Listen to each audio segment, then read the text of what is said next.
Hello and welcome to this week's Australian Share Market Report. I'm Dale Gillham, Chief Analyst at Wealth Within. This week I'll be discussing investing in shares for absolute beginners, the All Ordinaries Index and this week's stocks of interest. Now before we jump into the report, I'd just like to mention that if you have any thoughts on this week's report, please comment below and be sure to subscribe to our channel so you keep up to date. Let's get into this week's report. A lot of people have realised that exposure to the stock market provides a long-term solution to building wealth.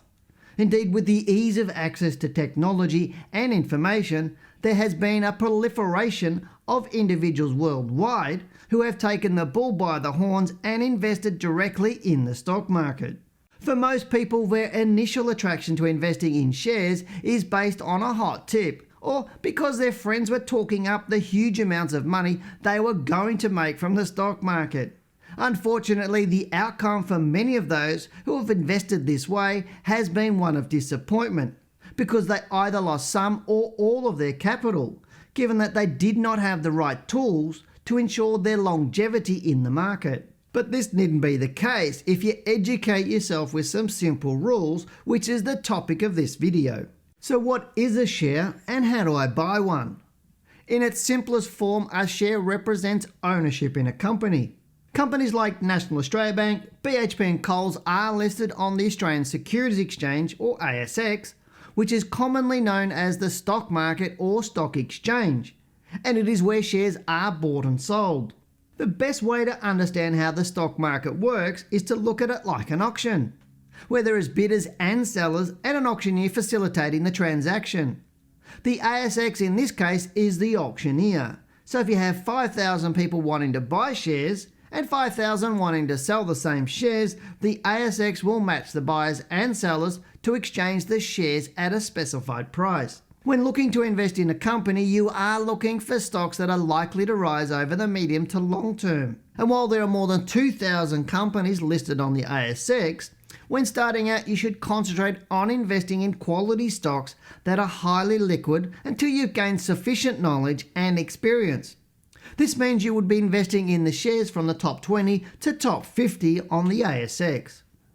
When buying and selling shares, you need to use a third party known as a broker who is licensed by the ASX to facilitate the transaction on your behalf.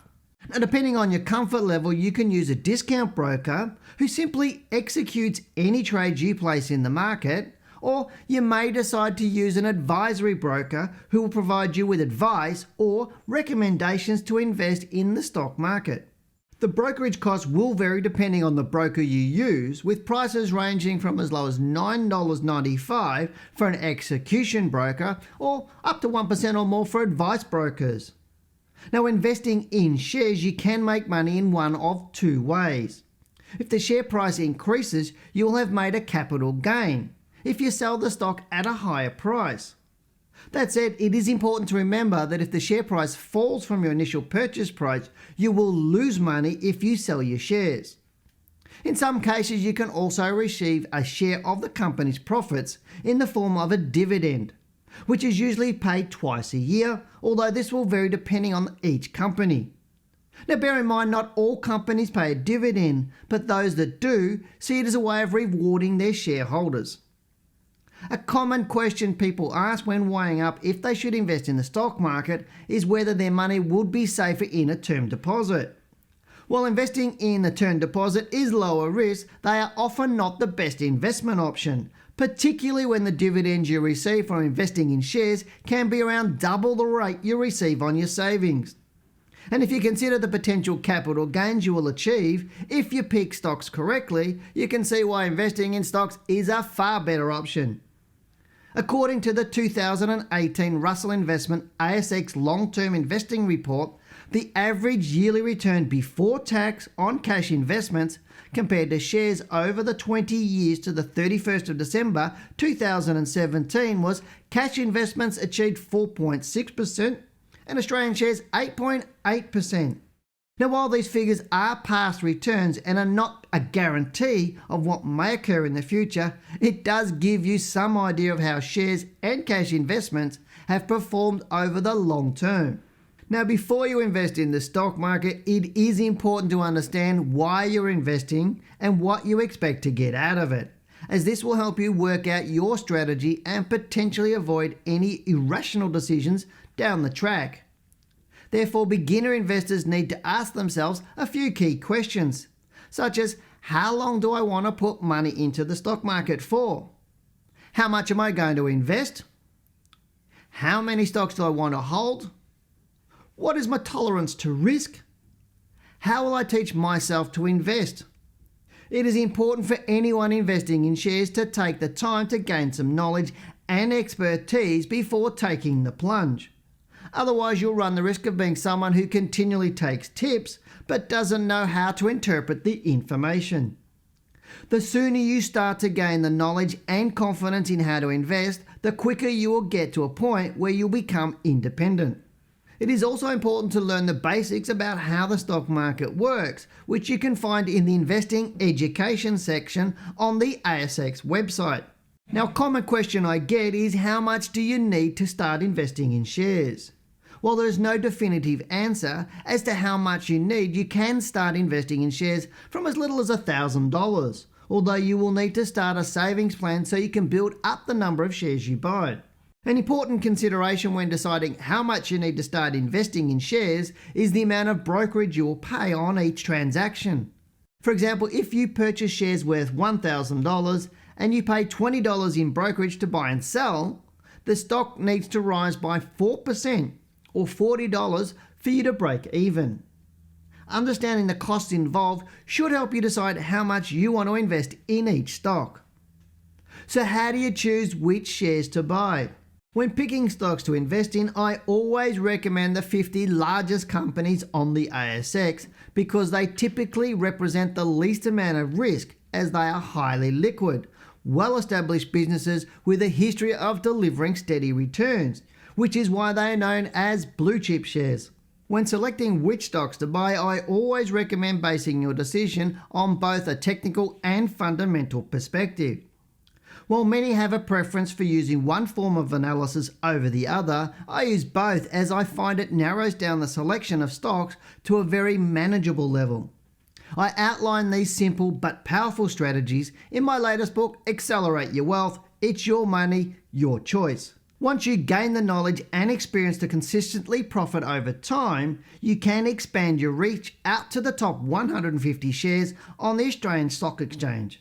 And while some of you may be attracted to stocks outside the top 150, I highly recommend that you steer clear of buying penny dreadful stocks or small cap stocks, because whilst they may look cheap at 10 to 20 cents a share, a small company with a shaky track record can wipe out all of the gains you have achieved on your portfolio as a whole. Further, just because you can buy 5,000 shares at 20 cents each with your $1,000 doesn't mean this is better value than purchasing 20 shares on a stock priced at $50. What matters when it comes to making money is not how many shares you own, it's how much each share increases in value. I would also caution you against buying shares just because the stock price is falling. A company may have announced a profit downgrade or a change in its situation that materially damages its future chances of making money, which is causing its share price to fall. Before purchasing a stock, I highly recommend that you look at a price chart to gain an appreciation of the historical performance of the stock. If the share price has been falling over the long term, the company would most likely be considered a high-risk investment. Most brokers provide you with a basic price chart on which you can view the history of a stock. Now, before you invest in shares, it is always critical that you consider how much you're willing to risk if the share price moves in the opposite direction to what you're expecting. The reason for this is that a lot of people know how to buy stocks, but very few know how to sell.